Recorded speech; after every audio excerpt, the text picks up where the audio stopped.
Um povo abandonado. Depois da partida da família real, a dor tomou conta dos portugueses. Como a tristeza do fado, este sentimento de orfandade faz parte da história de Portugal.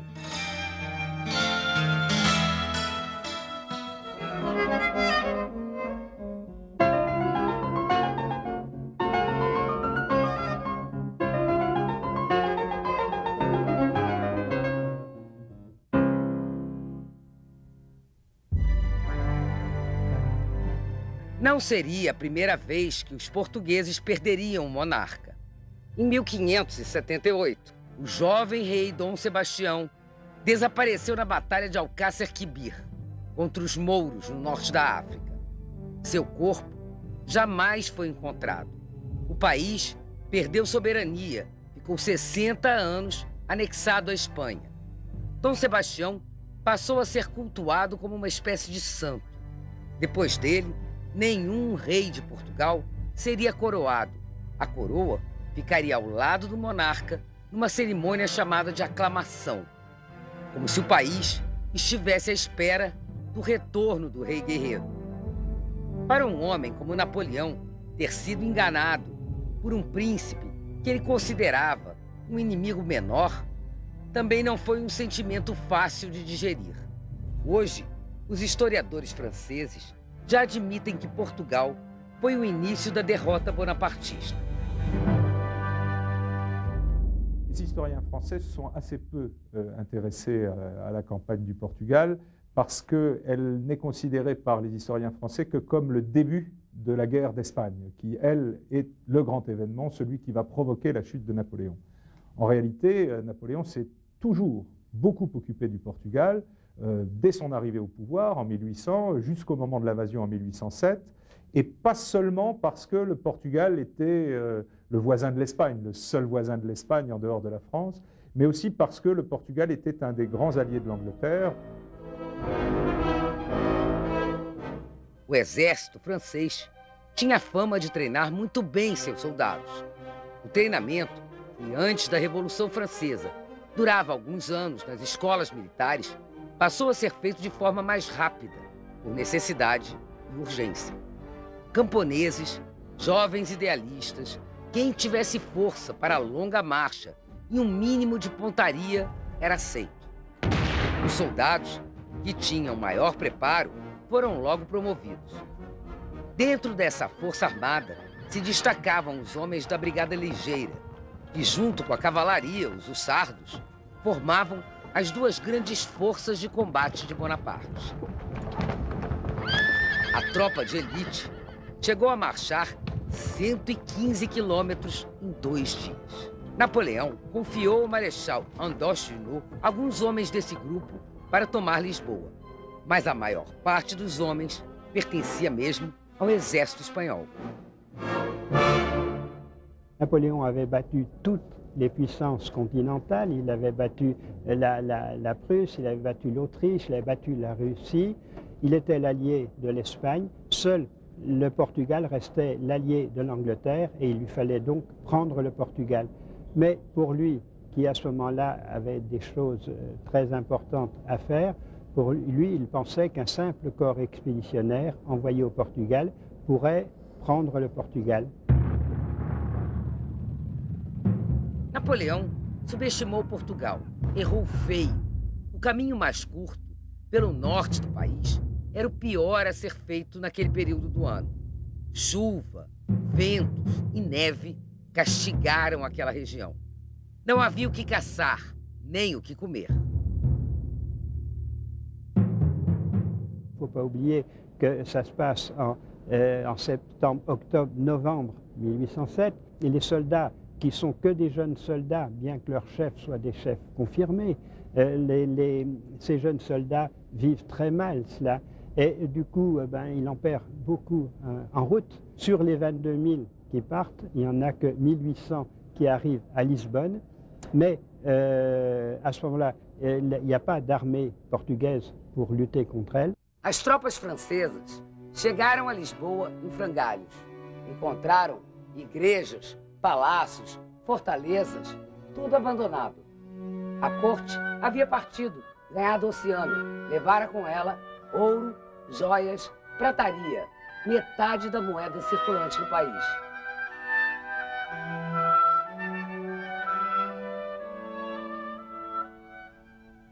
Dia 29 de novembro, entra em Lisboa, com um contingente militar profundamente destroçado,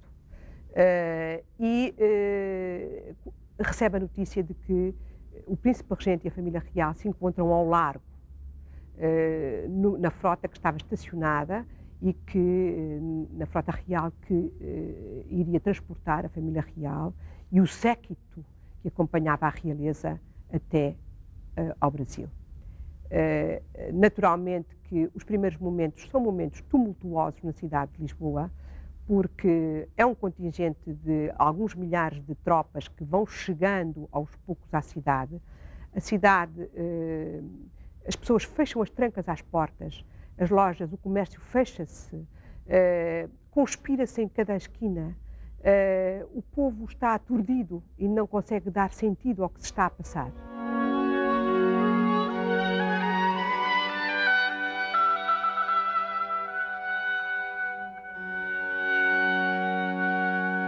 O que foi deixado para trás?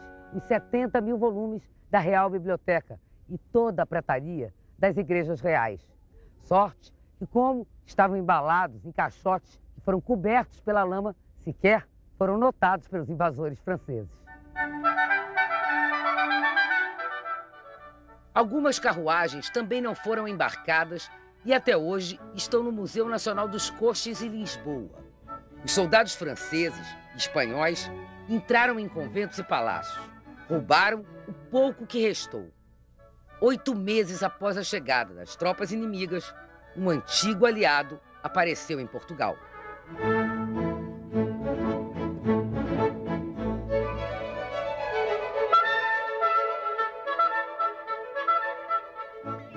Os portugueses, dispostos a enfrentar os franceses, receberam um grande reforço. Em 19 de agosto de 1808, na Baía de Mondego, chegaram 13 mil soldados britânicos sob o comando do Marechal Arthur Wellesley, futuro Duque de Wellington.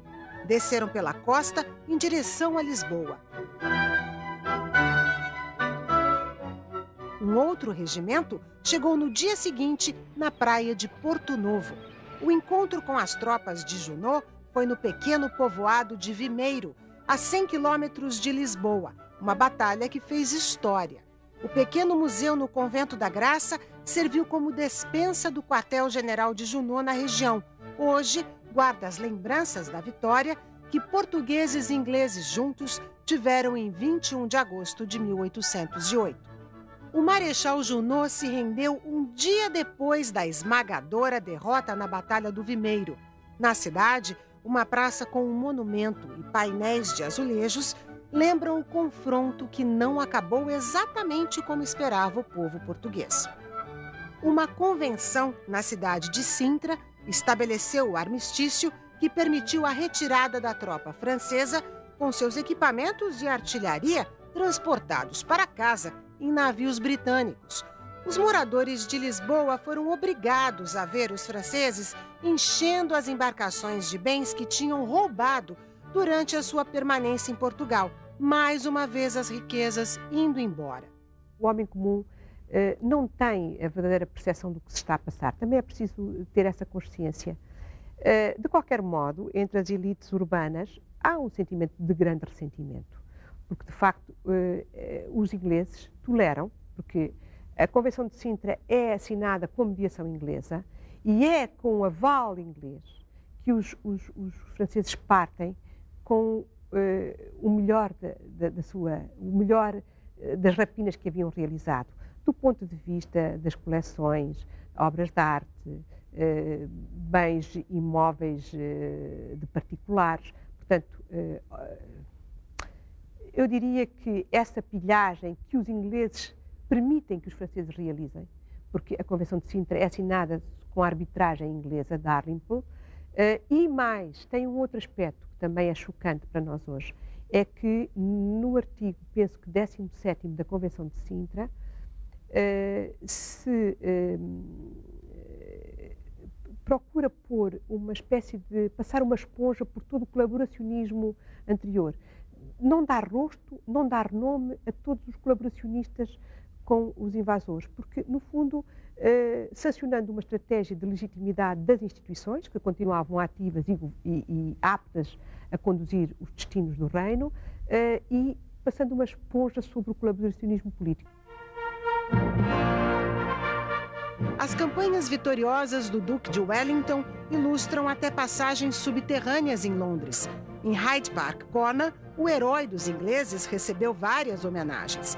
Do rei de Portugal, ganhou os títulos de Duque da Vitória, Marquês do Douro e Torres Vedras e Conde de Vimeiro, em 1813.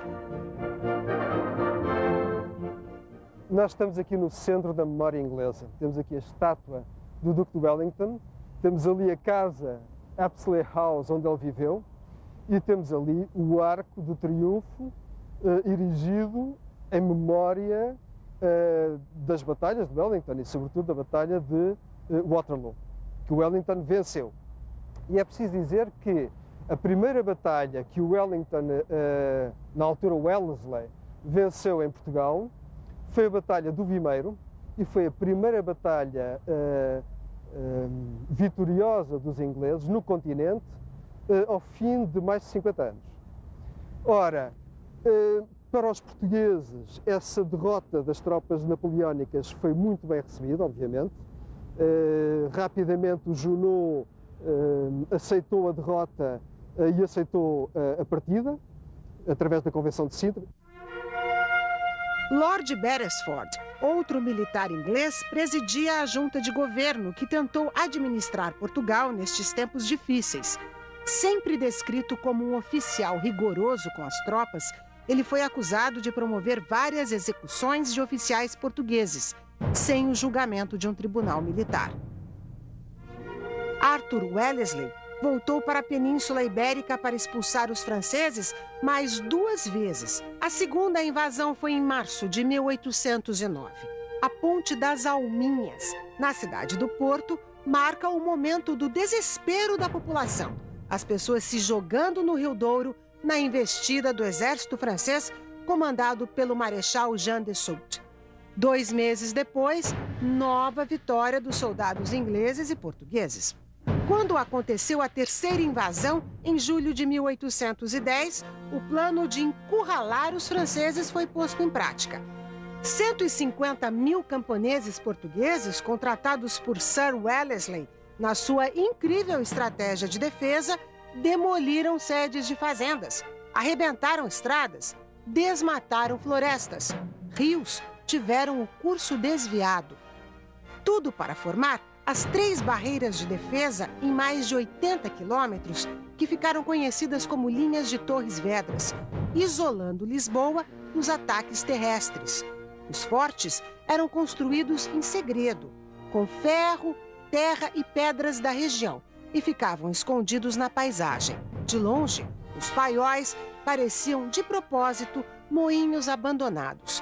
Este mapa espanhol não conseguiu orientar o exército francês. O inimigo só percebia quando levava os primeiros tiros.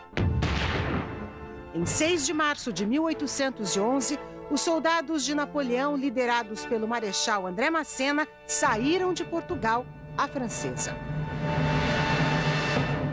Foi uma guerra muito violenta até para os padrões da época. Os franceses espalharam o medo com estupros e execuções exemplares. Os portugueses revidaram com crucificações, enforcamentos e pessoas queimadas nas fogueiras. Após 3 invasões do exército francês, o número estimado de mortos aqui em Portugal chegou a 250 mil.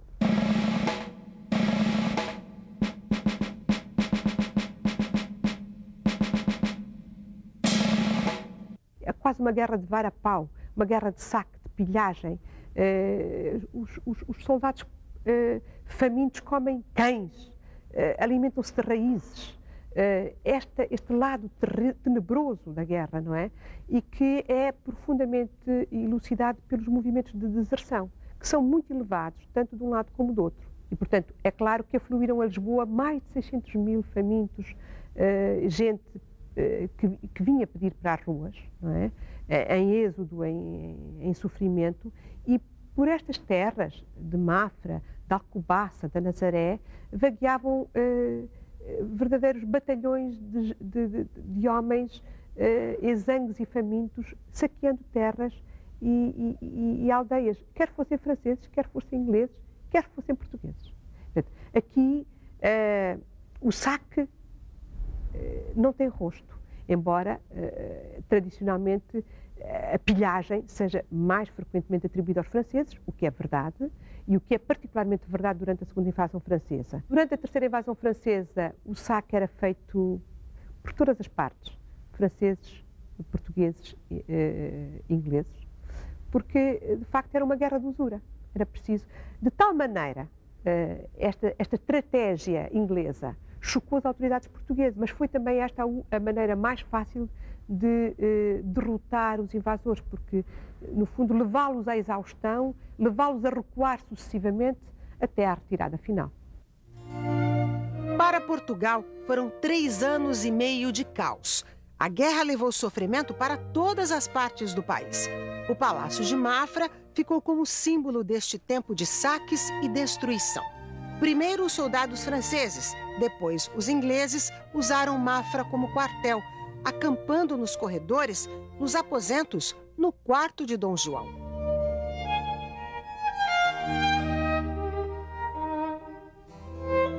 Hoje, restam os fortes como o dos Olheiros, o de São Vicente e o Castelo de Torres Vedras, atrações turísticas que contam a saga do povo português.